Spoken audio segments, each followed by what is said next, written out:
ఎప్పటికీ విడిపిస్తారు గర్ల్స్. ఈ రోజున పైసనే పరమాత్మ అయిపోయింది కదా గర్ల్స్. చూసి మనవనైనా మనవన్నైనా మందినైనా అందరూ సమానమే, అందరూ దేవుడు దగ్గరికి పోతాం. పైసా పరమానందం ఏం చేస్తాం గర్ల్స్, అంత పైసా మాయా కదా గర్ల్స్.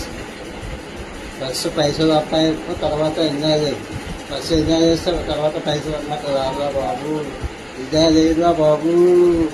10 years చుట్టూ ఎంజాయ్ చేయాలి. ఫ్యామిలీ, మన ఫ్యామిలీతో మెయిన్ మన ఫ్యామిలీ, అమ్మ నాన్న అందరూ మన తల్లిదండ్రులు జన్మనిచ్చిన తల్లిదండ్రులను వాళ్ళని మంచిగా ప్రేమించి వాళ్ళ మంచిగా చూసుకుంటే మనకి దేవుడు అన్ని విధాలు అయిపోతుందా ప్లేస్. ఓకేరా బేటా ప్లేస్. నేను రాము పాకిస్తాన్ ఎస్ఎల్ రావు హీరో. ఓకేరా ప్లేస్ బాయ్.